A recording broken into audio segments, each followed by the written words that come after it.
দিক হলো আল্লাহ তাআলা উনার জীবনটাকেই কাটিয়েছেন আল্লাহর পক্ষ থেকে বিভিন্ন ধরনের পরীক্ষার মধ্য দিয়ে। অনেক উলামায়ে কেরাম তো বলেন যে হযরত ইব্রাহিম আলাইহিস সালামের জন্মই হয়েছে পরীক্ষার মধ্য দিয়ে, জন্মই হয়েছে পরীক্ষার মধ্য দিয়ে। সেটা কিভাবে? নমরুদ হযরত ইব্রাহিম আলাইহিস সালামের জমানায় সবচেয়ে বড় কাফের ছিল, আল্লাহর দুশমন ছিল। বলা হয়ে থাকে ইসলামের সবচেয়ে বড় প্রতিপক্ষ নমরুদ। সে জানতে পারলো জ্যোতিষীদের মাধ্যমে একজন সন্তান আসবে দুনিয়াতে, যার মাধ্যমে তার রাজত্ব খান খান হয়ে যাবে। ইব্রাহিম আলাইহিস সালামের দিকেই এই ইঙ্গিত ছিল। নমরুদ এই আগত সন্তান যার মাধ্যমে নিজের রাজত্ব খান খান হয়ে যাবে, তাকে আটকানোর জন্য রাজ্য জুড়ে তিনি আদেশ জারি করলো, এই নমরুদ যে আজ থেকে নারী পুরুষ মেলামেশা করা নিষিদ্ধ, কোন পুরুষ সন্তান ছেলে সন্তান দুনিয়াতে জন্ম দেওয়া নিষিদ্ধ। এই দৃষ্টিকোণ থেকে হযরত ইব্রাহিম আলাইহিস সালাম দুনিয়াতে যে জন্মগ্রহণ করেছেন সেটাও ছিল একটা পরীক্ষার মধ্য দিয়ে। বোঝানো উদ্দেশ্য, ইব্রাহিম আলাইহিস সালামের জীবন পুরোটাই পরীক্ষার মধ্য দিয়ে কাটিয়েছেন। জন্মের পরে যখন কিছুটা বুঝ আসলো তখনও তিনি পরীক্ষার মুখোমুখি হয়েছেন, আকলি পরীক্ষা, বিবেকের পরীক্ষায়। তিনি দেখলেন তার বাবা ছিল তৎকালীন জামানার মূর্তি এর তৈরিকারক। তার বাবা আজর ছিল মূর্তি তৈরি করত, মূর্তি তৈরি করে করে বাজারে বিক্রি করত। হযরত ইব্রাহিম আলাইহিস সালাম যখন কিছুটা বুঝলেন তখনও তার আকলের ভিতরে পরীক্ষা যে আসলেই কি এই মূর্তিগুলো আমার প্রভু না আমার প্রভু অন্য কেউ। লম্বা ইতিহাস, আল্লাহ তাআলা কুরআনুল কারীমে এই বিষয়ে আয়াতের মধ্যে বিস্তারিত বলেছেন। ফালাম্মা জান্না আলাইহিল লাইলু রাআ কাওকাবা, যখন রাত্র হলো, রাত্র হওয়ার পরে আসমানের মধ্যে হযরত ইব্রাহিম আলাইহিস সালাম একটি নক্ষত্র দেখতে পেলেন। এবং তৎকালীন জমানায় মানুষ মরুভূমির মধ্যে রাস্তা চিনার জন্য এই তারা নক্ষত্রকে টার্গেট মনে করত।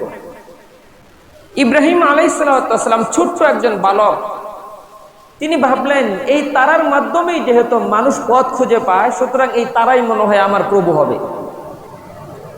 কিন্তু যখন সূর্য উদিত হলো, দিনের আলো ছড়িয়ে পড়লো, সেই তারা আর দেখা যায় না। ইব্রাহিম আলাইহিস সালাম বললেন, না, যেই জিনিস ডুবে যায় সেটা কখনো আমার প্রভু হতে পারে না।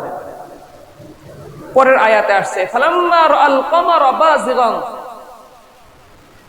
যখন সূর্য রাতের বেলায় চন্দ্র উদিত হলো, ইব্রাহিম আলাইহিস সালাম বললেন, এই চন্দ্রই মনে হয় তাহলে আমার প্রভু হবে, কারণ সব কিছু যখন অন্ধকার এই চাঁদ আমাদেরকে তখন আলো দেয়। আবার যখন দিনের সূচনা হলো সেই চাঁদ ডুবে গেল। ইব্রাহিম আলাইহিস সালাম বললেন, না, এটাও আমার প্রভু হতে পারে না। দিনের সূচনায় যখন সূর্য উঠলো, দেখা গেল চন্দ্রের চেয়ে সূর্যের আলো আরো বেশি। ইব্রাহিম আলাইহিস সালাম বললেন, না, চন্দ্র আমার প্রভু হতে পারে না, বাকি সূর্য আমার প্রভু হতে পারে, এর আলো অনেক বেশি। যখন দেখলো না সূর্যও ডুবে যায়, তিনি বললেন, এগুলো কোনো কিছুই আমার প্রভু নয়, বরং এগুলোকে যদি আমি অনুসরণ করি তাহলে আমি নির্ঘাত পথভ্রষ্ট হব। তিনি যখন বালক তখনও তিনি পরীক্ষার মধ্যে। ইব্রাহিম আলাইহিস সালাম তার জীবনটাই পরীক্ষার মধ্যে কাটতেছে। এরপরে যখন আরেকটু উপনীত বয়সে হলেন, নবুয়তের যখন সূচনা হলো, হযরত ইব্রাহিম আলাইহিস সালামের উপরে ইসলামের দাওয়াত যখন শুরু করলেন, উনার পরীক্ষার শেষ নাই। আমি মোটা দাগের কয়েকটা পরীক্ষার কথা বলতেছি। তখন তার সামনে আরেকটি পরীক্ষা এসে দাঁড়ালো, তাকে আগুনের মধ্যে নিক্ষেপ করা হলো ইব্রাহিম আলাইহিস সালামকে। সেটাও ছিল ইব্রাহিম আলাইহিস সালামের জন্য একটি বড় পরীক্ষা। আগুন থেকে বের হলেন, আল্লাহ এই পরীক্ষাও হযরত ইব্রাহিম আলাইহিস সালাম এই পরীক্ষার মধ্যেও তিনি কৃতকার্য হলেন, সফল হলেন। এরপরে যখন আরেকটু বড় হলেন, প্রায় 85 বছর বয়স হলো, তখন তার একটি সন্তান হলো, নাম রাখা হলো ইসমাঈল আলাইহিস সালাম। কোলের শিশু ইসমাঈল সহ তার বিবি হযরত হাজেরা, ইসমাঈলের মা, আল্লাহ তাআলার পক্ষ থেকে আদেশ আসলো এই কুলের শিশু এবং তার স্ত্রীকে বনবাসে দিতে হবে। আপনারা কি মনে করেন, কারো যদি নবজাতক সন্তান ঘরের ভিতরে থাকে, ওই বেচারা কাজের জন্য হলেও, চাকরির সুবাদে হলেও দূরে যা থাকতে পারে?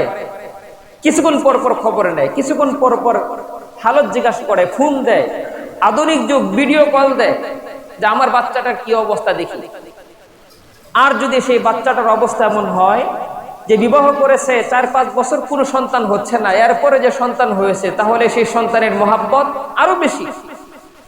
প্রয়োজনে বাবা সেই চাকরি ছেড়ে দেয়, এই সন্তানকে কাছে রাখার জন্য কাছাকাছি চলে আসে। আর যদি অবস্থা এমন হয় 4-5 বছর নয়, বরং জীবনের পরিণত বয়স যখন বৃদ্ধ হয়েছে, 85 বছর বয়স, তখন যদি আল্লাহ তাআলা কোনো সন্তান দেন, সেই সন্তানের মহাব্বত অন্য 10 জন সন্তানের চেয়ে স্বাভাবিকভাবে বেশি হবে।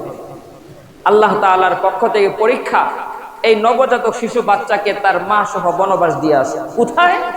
এমন এক এলাকায়, যে এলাকা ছিল না কোনো মানুষের আনাগোনা, ছিল না কোনো জনবসতি, ছিল না কোনো পানিরও ব্যবস্থা, জঙ্গলের ভিতরে, মক্কার মরুভূমিতে। ইব্রাহিম আলাইহিস সালাম সেই পরীক্ষার মধ্যেও পাশ করলেন, সেই পরীক্ষার মধ্যেও পাশ করলেন। সন্তান এবং স্ত্রীকে নিয়ে সেই মরুভূমিতে রেখে আসলেন।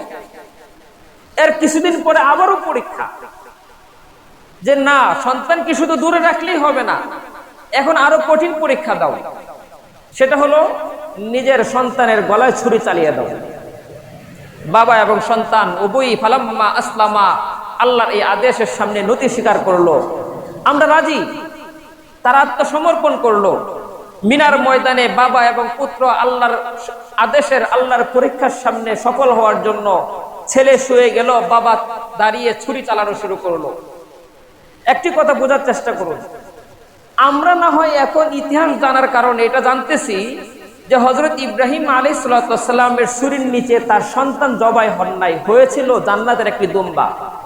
কিন্তু হযরত ইব্রাহিম আলাইহিস সালাম যখন ছুরি চালাচ্ছিলেন, তখন কি তিনি জানতেন যে আমার ছুরির নিচে আমার ছেলে না, বরং দুম্বা জবাই হবে? কথা বুঝেন নাই? তিনি যখন ছুরি চালাচ্ছিলেন, তখন কি তিনি জানতেন যে আমার ছুরির নিচে আমার ছেলে জবাই হবে না, বরং জান্নাতের দুম্বা জবাই হবে? এটা তিনি জানতেন। তিনি মনে প্রাণে এটাই বিশ্বাস করতেন যে আমার ছুরির নিচে যদি জবাই হয়, তাহলে আমার ছেলেই জবাই হবে। এটা জেনেও তিনি তার ওই পরীক্ষার মধ্যে সফলতার জন্য সন্তানের গলায় কি করছেন? ছুরি চালিয়েছেন। আল্লাহ তাআলা কুরআনুল কারীমে আয়াতের মধ্যে বলেন যে আমি ইব্রাহিমকে বিভিন্ন সময়ে অনেক ধরনের পরীক্ষা করেছি, আর ইব্রাহিম সবগুলো পরীক্ষার মধ্যেই সফল হয়েছে। সবগুলো পরীক্ষার মধ্যে কি হয়েছে? সফল হয়েছে। সর্বশেষ যে পরীক্ষায় হযরত ইব্রাহিম আলাইহিস সালাম সফল হয়েছেন, সেটা হলো বাবা কর্তৃক সন্তানকে কুরবানি দেওয়ার পরীক্ষায়। বাবা কর্তৃক সন্তানকে কুরবানি দেওয়ার পরীক্ষা। আর এই পরীক্ষায় সফল হওয়া, এই পরীক্ষায় অংশগ্রহণ করা, এই পরীক্ষার সব কিছু আল্লাহর কাছে এত পছন্দ হয়েছিল, আল্লাহ বলেন ওয়াতারাকনা আলাইহি ফিল আখিরিন, এই এক পরীক্ষার নীতির উপরে আমি পরবর্তী প্রজন্মকে রেখে দিলাম। পরবর্তী প্রজন্ম কিয়ামতের আগ পর্যন্ত যত উম্মত আসবে, সবাই এই ইব্রাহিমী সুন্নত পালনের জন্য আল্লাহ তাআলার আদেশে বছরে একবার পশুর গলায় ছুরি চালাবে। কুরবানি এটা কি পশু খাওয়া, না হযরত ইব্রাহিম আলাইহিস সালামের রেখে যাওয়া আদর্শ সুন্নত?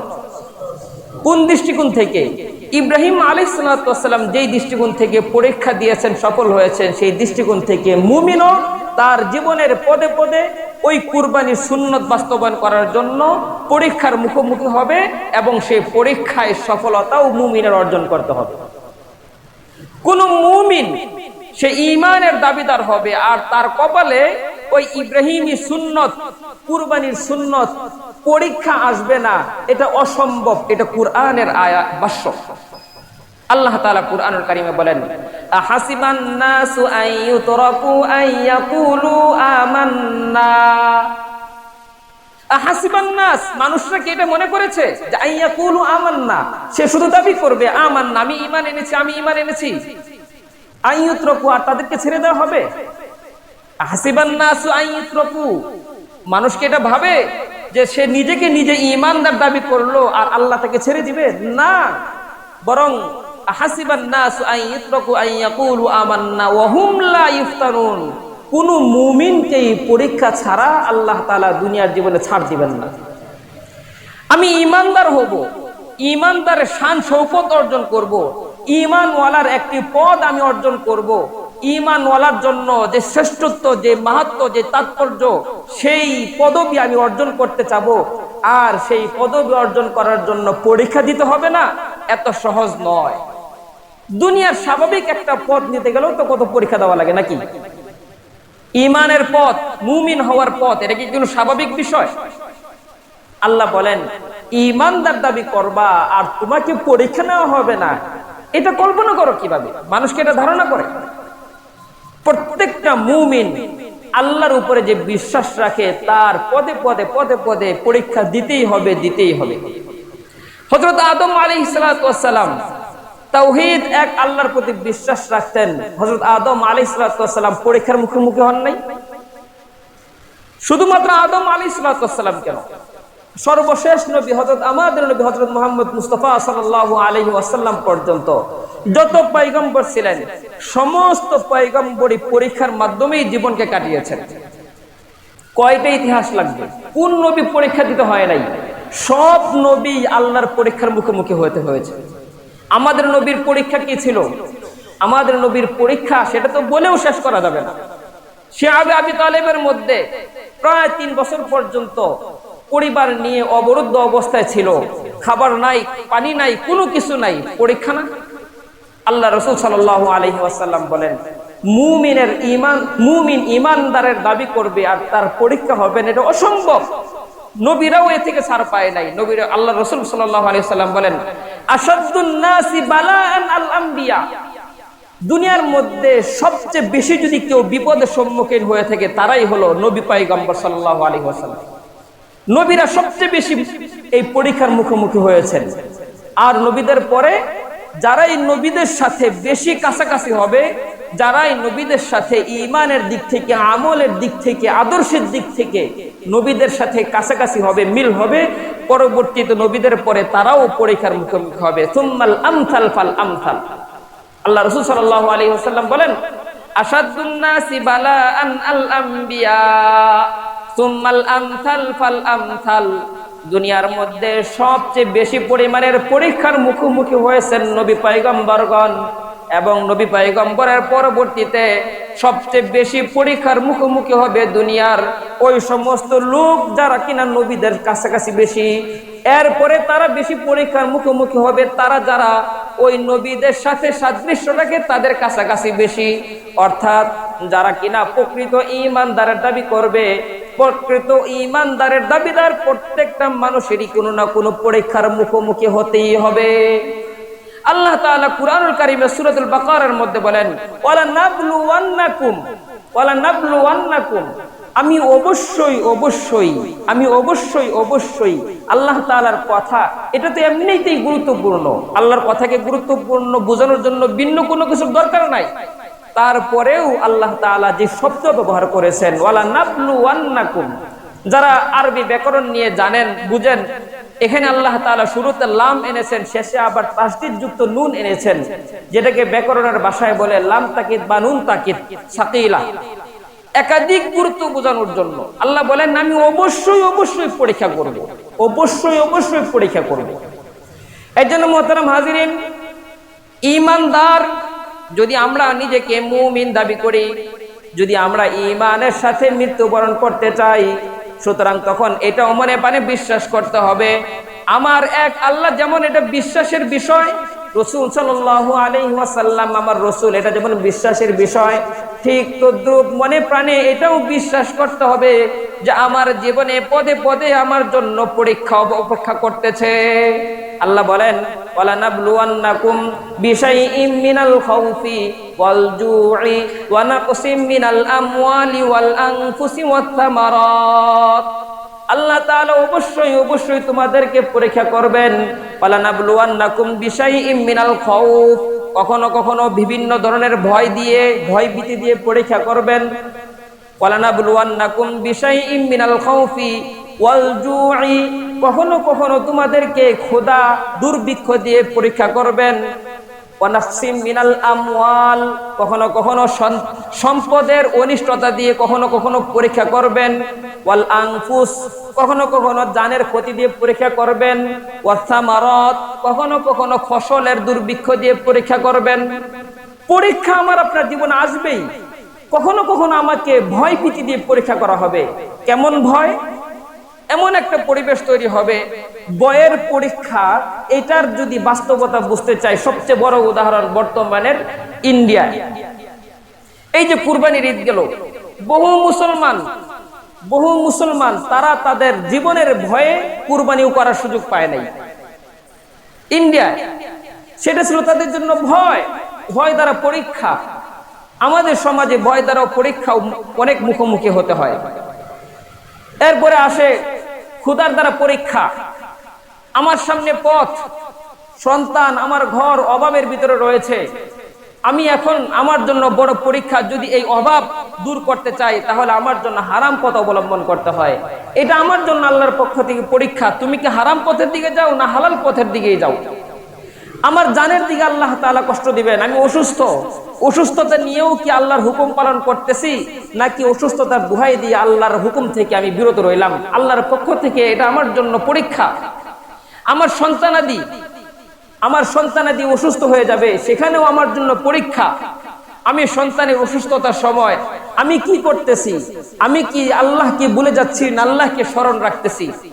সব জায়গায় আল্লাহ তাআলার পরীক্ষা, এবং সেই পরীক্ষায় আমাদের কৃতকার্য হওয়ার একটাই উপায়, সেটা হলো কোন পরীক্ষার সময় ইব্রাহিম আলাইহিস সালাম যেমন আল্লাহকে বলেন নাই, কোন মুমিন তার পরীক্ষার সময় আল্লাহকে বলতে পারবে না। আল্লাহ তাআলা কুরআনুল কারীমে বলেছেন, হাসবুনাল্লাহু ওয়া নি'মাল ওয়াকিল। যখনই কোনো মুসলমানের সামনে কোনো পরীক্ষা আসে, তখন সে তার এই মনের অভিব্যক্তি হবে, হাসবুনাল্লাহ, আমার জন্য আল্লাহই যথেষ্ট, আমার জন্য আল্লাহই যথেষ্ট, ওয়া নি'মাল ওয়াকিল, এবং আমার জন্য উত্তম এবং শ্রেষ্ঠ অভিভাবক হলো আল্লাহ। দুনিয়ার মধ্যে দেখেন, বিপদের সময় আপনি যখন বিপদে পড়বেন, একটা সময় দেখবেন আপনার পাশে আপনার কোনো আপনজন থাকবে না। আপনার পাশে আপনার কোনো আপনজন থাকবে না। আজকে কয়জন এমন আছে যে বিপদের সময় ভাই ভাইকে কাছে পায়? খুব কম, এবং সেটাও একটা লিমিট পর্যন্ত। একটা পর্যায়ে ভাইও ভাইয়ের হাল ছেড়ে দেয়, বাবা সন্তানের হাল ছেড়ে দেয়, সন্তান বাবার হাল ছেড়ে দেয়। এর উজ্জ্বল দৃষ্টান্ত হলো করোনাকালীন সময়। একজন ব্যক্তি করোনা আক্রান্ত হয়েছে, তো তার বিবিও তার কাছে যায় না, হয়েছে না এরকম?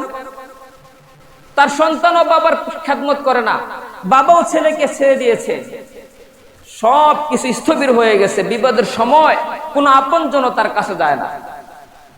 কিন্তু ওই বিপদের সময় ওই করোনাকালীন রোগী, সে যদি দুই হাত তুলে আল্লাহকে ডাক দিত, সে আল্লাহ কি তাকে সাড়া দিত না? মানুষ যত বিপদের সম্মুখীন হোক না কেন, ওই বিপদের সময় তার আত্মীয় স্বজন তার পাশে একটা সময় পর্যন্ত থাকবে, কিন্তু একটা পর্যায়ে এসে তাকে ভুলে যাবে, তার হাল ছেড়ে দিবে। বহু মানুষ এমন আছে, অসুস্থ, চিকিৎসা করাচ্ছে, চিকিৎসা করাইতে করাইতে এক পর্যায়ে দূর, আর কত চিকিৎসা করাবো, আছে না এরকম? চিকিৎসা কেন? বাবা মা বৃদ্ধ হলে সেই বাবা মা, যেই বাবা মার উসিলাতেই একজন মানুষ সুপ্রতিষ্ঠিত হয়, সেই বাবা মাকেও ভুলে যায়। খুব বেশি পুরাতন না, সম্ভবত গত সপ্তাহের খবর, মিরপুরের এক ফ্ল্যাটে এক মা মারা গেছে। যে মা মারা গেছে 7 দিন পর্যন্ত ঘরের ভিতরে মরে লাশ হিসেবে পড়েছিল, পচে গেছে, অথচ কোনো খবরে পাইলাম তার পাশের ফ্ল্যাটে তার মেয়ে থাকতো, কোনো খবর নাই মায়ের। তার সন্তান 3 জন, একজন হলো সচিব, একজন প্রফেসর, আরেকজন নাকি কানাডার প্রবাসী, কিন্তু তার মা ঘরের ভিতরে মরে পচে গেল, কোনো খবর নাই। ওই যে মা অসুস্থ অবস্থায় মারা গেল, তার আপনজন সন্তানরাও তার কোনো খবর নেয় নাই। কিন্তু ওই অবস্থায় যদি সেই মহিলা আল্লাহকে ডাকতো, আল্লাহ কি ভুলে যেতেন? কোন মুমিনের সফলতা এখানেই। মুমিনের সামনে পরীক্ষা আসবে, কিন্তু পরীক্ষার সময় মুমিন সবচেয়ে বেশি ভরসা রাখবে কার উপরে? আল্লাহর উপরে। মুমিন কখনো আল্লাহকে বলতে পারে না। এইটাই হলো ইব্রাহিম আলাইহিস সালামের যে সুন্নত, ইব্রাহিম আলাইহিস সালামের যে আদর্শ কুরবানির, সেটাই হলো, এটা আমাদের একটি বড় শিক্ষা দিয়ে যাচ্ছে। ইব্রাহিম আলাইহিস সালামের কুরবানি এটা আমাদেরকে বলে যায় না যে তুমি তোমার ছেলের গলায় ছুরি ধরো। ইব্রাহিম আলাইহিস সালামের কুরবানি এটা আমাদেরকে শিক্ষা দিয়ে যায় না যে বছরে একবার পশু কিনলাম, জবাই করলাম, গোশত খাইলাম, শেষ না। বরং ইব্রাহিম আলাইহিস সালামের কুরবানি আমাদেরকে শিক্ষা দিয়ে যায় যে আমি যেভাবে পদে পদে পরীক্ষার মুখোমুখি হয়েছি এবং সর্বশেষ যে পরীক্ষা দিয়েছি সেটা হলো সন্তানের গলায় ছুরি দেওয়া, এই পরীক্ষার মুখোমুখি তোমাদের প্রত্যেকটা মুসলমানেরও হতে হবে, এটাই আমাদের শিক্ষা। ইব্রাহিম আলাইহিস সালাম কর্তৃক সন্তানকে যে জবাইয়ের প্রস্তুতি এবং যেই চিত্র, সেটা যে একটি বড় পরীক্ষা ছিল, এটা স্বীকৃতি স্বয়ং আল্লাহ দিয়েছেন। ইন্না হাযা লাহুল বালাউল মুবিন, এটা ছিল ইব্রাহিম আলাইহিস সালামের জন্য একটি বিশাল পরীক্ষা। এর জন্য মোহতারাম হাজিরিন, মুমিনের পরীক্ষার চিত্র, মুমিন কোন কোন বিষয়ে কেমন কেমন পরীক্ষার সম্মুখীন হবে, এইটা নিয়ে যদি আলোচনার জন্য বিষয় নির্ধারণ করা হয়, অনেক লম্বা আলোচনার দরকার। আমি শুধু সংক্ষেপে এটা বোঝানোর উদ্দেশ্য যে ইব্রাহিম আলাইহিস সালাম যেমন তার জীবনে পরীক্ষার মুখোমুখি হয়েছেন, আমাদেরও আমাদের জীবনে পরীক্ষার মুখোমুখি হতে হবে। এবং এক্ষেত্রে সফলতার একমাত্র মাপকাঠি, ইব্রাহিম আলাইহিস সালাম যেমন পরীক্ষার সময় আল্লাহকে ভুলে যায় নাই, আল্লাহর উপরে ভরসা করেছেন, আমার আপনারও পরীক্ষার সময় আল্লাহকে ভুলা যাবে না, বরং আল্লাহর উপরে ভরসা করতে হবে। দুঃখজনক ব্যাপার, আমাদের সমাজের মুসলমান বিপদের মুখোমুখি হয় কিন্তু ভরসা আল্লাহর উপরে রাখে না, ভরসা কার উপরে রাখে না। কেন বললাম কথাটা? এটাই বাস্তবতা। বাংলাদেশে যতগুলো মাজার আছে এবং যতগুলো মানে বন্ডদের আখড়া আছে, বন্ডদের খানকা আছে, এই সবগুলোর ম্যাক্সিমাম ইনকাম সোর্স হলো আমার আপনার মতো সাধারণ মানুষ বিপদে পড়লে যে মান্নত করে, সেই মান্নতের টাকা। বুঝেন নাই? বিপদ হয়েছে, আমি অমুক মাজারে এত টাকা দান করব, মান্নত করে, খালি কেবল মান্নত, একবারও নামাজ পড়ে আল্লাহর কাছে দোয়া করে না। যদি প্রত্যেকটা মুসলমান বিপদের সময় এই সমস্ত মাজার আর দরবারে আর বন্ডদের আখড়ার মধ্যে মান্নতের পরিবর্তে আল্লাহর কাছে দোয়া করত, বাংলাদেশের এই সমস্ত বন্ডদের আখড়াগুলো অর্ধেকের বেশি বন্ধ হয়ে যেত, আমাদের এটাই প্রমাণ করে মুসলমান বিপদের সম্মুখীন হলে আল্লাহর উপরে ভরসা রাখে না। ভরসা রাখে কোথায়? ওই মাজারে, যে বেচারা কবরে শুয়ে পচে গেছে তার উপরে, যেখানে কেউ নাই তার উপরে, একজন ল্যাংটা তার উপরে ভরসা রাখে যে সে আমাকে বিপদ থেকে উদ্ধার করবে, নাউজুবিল্লাহ। এটা মুমিনের শান না। মুমিন সব সময় আল্লাহর উপরে ভরসা রাখবে। আল্লাহ তাআলা আমাদের প্রত্যেকটা ঈমানি পরীক্ষায় কৃতকার্য করে, সকলে বলে আমিন। হযরত ইব্রাহিম আলাইহিস সালাম তার জীবনের যে পরীক্ষাগুলো সূচনা, তার মধ্যে একটা পরীক্ষা ছিল আকলের পরীক্ষা। কি পরীক্ষা? আকলের পরীক্ষা। যখন তিনি বালক, আপনাদেরকে শুরুতে যেটা বলতেছিলাম, তিনি এখনো ছোট বাচ্চা, তখনই তার মাথার ভিতরে এইটার বুঝ ঢুকেছে যে আমার একজন সৃষ্টিকর্তা আছে, আমার একজন প্রভু আছে। সেই প্রভু কে হবে? তার পাশে চতুর্দিকে আছে শুধু মূর্তি পূজার ছড়াছড়ি। এই মূর্তি পূজার ছড়াছড়ি ইব্রাহিম আলাইহিস সালাম দেখলেন এগুলো কখনো প্রভু হতে পারে না। এগুলো যারা বানায় তারাই তাদেরকে প্রভু মনে করে। এদের গায়ে যদি মশা মাছিও বসে, সেই মশা মাছিও তারা তাড়াইতে পারে না। এদের সামনে যে খাবার দেয়, সেই খাবারও তারা খেতে পারে না। লম্বা ইতিহাস। ইব্রাহিম আলাইহিস সালাম তার বিবেকের পরীক্ষায় মুখোমুখি হলেন যে আসলে আমার প্রভুকে। তিনি তার আকল দিয়ে কখনো কখনো একটা বিষয়কে প্রভু সাব্যস্ত করলেন, এরপরে বললেন না এটা প্রভু হতে পারে না। আরেকবার আরেকটা বস্তুকে প্রভু সাব্যস্ত করলেন, মনে করলেন না এটাও প্রভু হতে পারে না। বললাম না একটু আগে, আকলের পরীক্ষা। এটা যেমন ইব্রাহিম আলাইহিস সালামের জমানায় ছিল, এই আকলের পরীক্ষা আমাদের সমাজেও দিতে হয়। আমাদের সমাজেও আকলের পরীক্ষা দিতে হয়। মুসলমান সমাজ কখনো দেখবেন আমাদের সামনে এমন এমন প্রেক্ষাপট তৈরি হবে, যেই প্রেক্ষাপট আমাদের আকলকে গুলিয়ে দিবে। এই ক্ষেত্রে আমার সত্য কোনটা, মিথ্যা কোনটা, হক কোনটা, বাতিল কোনটা, ইসলামের দৃষ্টিকোণ থেকে কোনটা সহি কোনটা গলত, এই জিনিসটাকে বিচার বিশ্লেষণ করার মতো যোগ্যতা আমি আপনি আকল দিয়ে করতে পারি না। একটি কথা বোঝার চেষ্টা করুন, ইব্রাহিম আলাইহিস সালাম যখন এই যে আকলের পরীক্ষায় মুখোমুখি হলেন যে মূর্তিগুলো আমার প্রভু হতে পারে না, আমার প্রভু ভিন্ন কেউ, তিনি তার আসল প্রভুকে খুঁজতে লাগলেন। এটা কখন? যখন তার উপরে নবুয়ত আসছে তখন। কথা বুঝেন নাই? ইব্রাহিম আলাইহিস সালাম তিনি হকের সন্ধান করতেছিলেন কখন? যখন তার উপরে নবুয়ত ছিল। তখন তো তিনি ছোট একজন বালক, একজন ছোট বালকের সামনে হক চিনার মতো কোনো বিষয় নাই, তারপরেও তিনি হকের অনুসন্ধান করতেছেন। আর আমাদের সমাজে হক চিনার মতো উপাদানের অভাব আছে। প্রতিটি পাড়া মহল্লায় মসজিদ, প্রতিটি পাড়া মহল্লায় মাদ্রাসা, প্রতিটি মহল্লায় মহল্লা হাফেজ আলেমে ভরপুর। উলামায়ে কেরাম কত ভাবে জাতিকে সতর্ক করতেছেন যে এটা হক, এটা বাতিল, এটা সত্য, এটা মিথ্যা, এটা ইসলামের পক্ষে, এটা ইসলামের বিপক্ষে। উলামায়ে কেরাম সতর্ক করতেছেন না? ইব্রাহিম আলাইহিস সালামকে কেউ সতর্ক করেছিল? কিন্তু তারপরেও তিনি তার আকলের পরীক্ষায় সফল হয়েছেন। আমরা আকলের পরীক্ষায় এত কিছু উপস্থিত আমাদের সামনে হক বাতিল চিনার মতো, তারপরেও আকলের পরীক্ষায় ফেল হই আমরা। আর একটি বড় দৃষ্টান্ত, এই কথাটা কেন বললাম আমি, একটা কারণ আছে। গত কিছুদিন আগে আমি হঠাৎ করে একটা সংবাদ পাইলাম, কওমি মাদ্রাসা এবং উলামায়ে কেরামের প্রতিরোধের কারণে ব্রাহ্মণবাড়িয়া বনলতা এক্সপ্রেস এর প্রদর্শনী বন্ধ করা হলো। আমি এই নিউজ, এই শিরোনাম পড়ে একটু আশ্চর্য হয়েছি, কারণ আমি জানি যে বনলতা এক্সপ্রেস এটা উত্তরবঙ্গের একটা ট্রেনের নাম। আপনারা জানেন কিনা জানি না।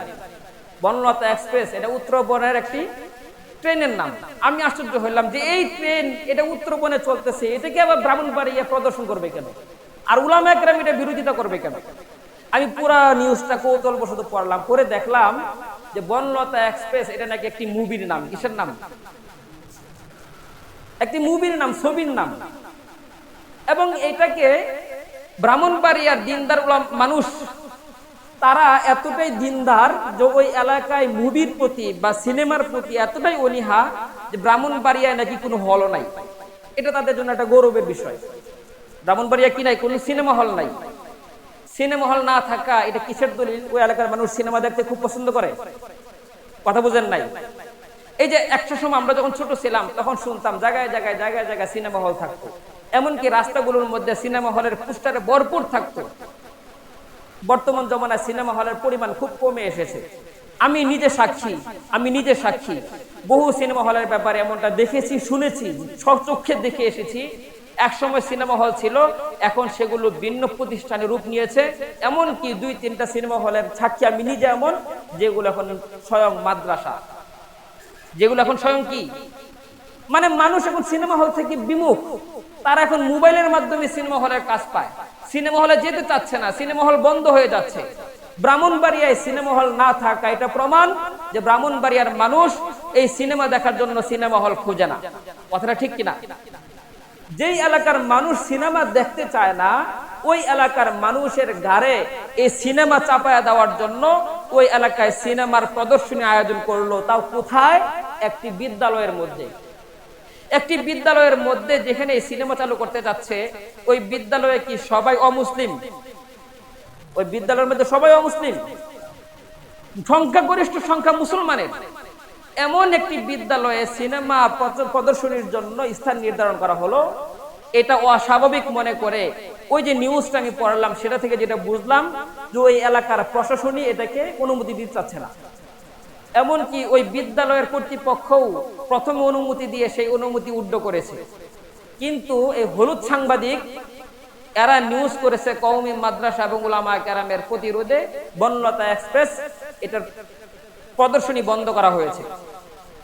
আমার দুঃখ এখানে না, দুঃখ হলো এই প্রদর্শনী বন্ধ করার পরে আমাদের হলুদ পাড়ায়, মিডিয়া পাড়ায় বাংলাদেশের নামদারি সুশীলরা যেই পরিমাণ উলামায়ে কেরাম এবং ইসলামের বিভিন্ন বিষয় নিয়ে বিশুদ্ধার করতেছে, সেখানে আমার দুঃখ, সেখানে আমার দুঃখ।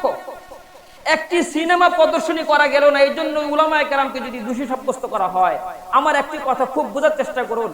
আজকে যদি ইসলামের একটি ফরজ বিধান জিহাদ, এই জিহাদের মাধ্যমে আফগানিস্তান কাফেরদের থেকে মুক্ত হয়েছে, এটা দিবালোকের মতো একটি সুস্পষ্ট বিষয়। এই আফগানিস্তানের বিজয়, এই জিহাদকে নিয়ে যদি ইসলামী কোনো ডকুমেন্ট তৈরি করা হয়, ডকুমেন্টারি, এই ডকুমেন্টারি বাংলাদেশের কোন স্কুলে প্রদর্শন করতে দিবে? কথা বলেন।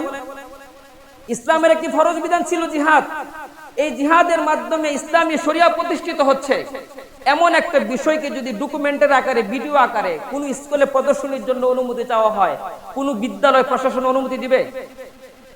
যদি ইসলামের কোন বিষয়কে মুসলিম সংখ্যাগরিষ্ঠ রাষ্ট্রে প্রদর্শন করার মতো অনুমতি না পাওয়া যায়, এমন একটি মুসলিম সংখ্যাগরিষ্ঠ রাষ্ট্রে কেন ইসলামের বিবর্চিত একটি বিষয়, একটি মুভি, সিনেমা, যেখানে বেহায়া পড়া ছাড়া কোনো কিছুই নাই, এমন একটা বিষয়কে প্রদর্শনের জন্য উঠে পড়ে লাগা হবে? ব্রাহ্মণবাড়িয়ার মানুষ যেটাকে চাচ্ছে না, এই কারণে ওই এলাকার সিনেমা হলো বন্ধ, সেখানে আপনি এটাকে নেওয়ার জন্য পাগল হয়ে গেছেন। বর্তমান জমানায় এই ধরনের নষ্টামি, অশ্লীলতা প্রচার করার জন্য আলাদা কোনো কিছু করা লাগে না। মোবাইলই যথেষ্ট নষ্টামি প্রচার করার জন্য। এরপরেও এটাকে আলাদাভাবে প্রচার করার উদ্দেশ্য হলো ওই এলাকার মানুষের উপরে এই জিনিসটা চাপিয়ে দেওয়া, ওই এলাকার মানুষের উপরে চাপিয়ে দেওয়া। আমার দুঃখ সেখানে ছিল না, দুঃখ এখানেই। আমাদের বাংলাদেশের বেশ কিছু সুশীল যারা পরবর্তী সময়ে এই বনলতা এক্সপ্রেসকে নিয়ে তারা বিভিন্ন ধরনের কথা বলতেছেন। কেউ কেউ এই কথাও বলেছেন যে বাংলাদেশের চিত্র ছিল এটা, একদিকে আমরা আজান শুনতাম, আরেক দিনে আমরা গান শুনতাম। নাউজুবিল্লাহ। গান আর আজান কি এক বিষয়? একদিকে ওয়াজ মাহফিল শুনতাম, আরেকদিকে যাত্রাপালা শুনতাম। যাত্রাপালা আর ওয়াজ মাহফিল কি এক বিষয়? এখানে মুসলমান আকলের পরীক্ষায় ফেল করতেছে। ইব্রাহিমী সুন্নত ছিল আকলের পরীক্ষা দিয়ে হক বাতিলকে চিনে নেওয়া। আমাদের দেশের সুশীল এই জায়গায় এসে তাদের আকল দিয়ে হক কি চিনতে পারতেছে না। এক্ষেত্রে তাদের আকলের পরীক্ষায় তারা ফেল। তারা এক্ষেত্রে হককে বাদ দিয়ে বাতিলকে আগে নিয়ে যাচ্ছে।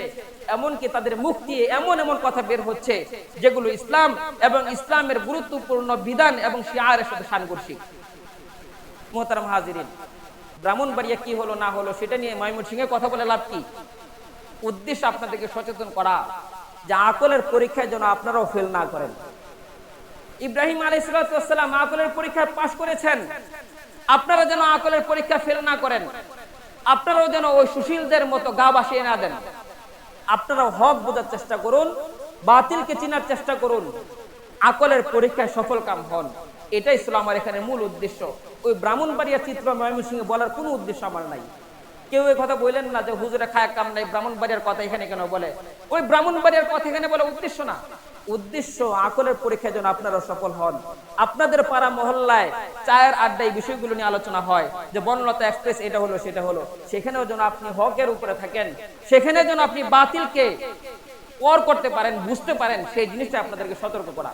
আল্লাহ তাআলা আমাদের সকলকে মুমিনের প্রত্যেকটা পরীক্ষায় সফল কাম হওয়ার তৌফিক দান করুন। সকলে বলে আমিন। যে কথাগুলো বললাম এগুলোকে বুঝার এবং আমল করার তৌফিক দান করুন। সকলে বলে আমিন।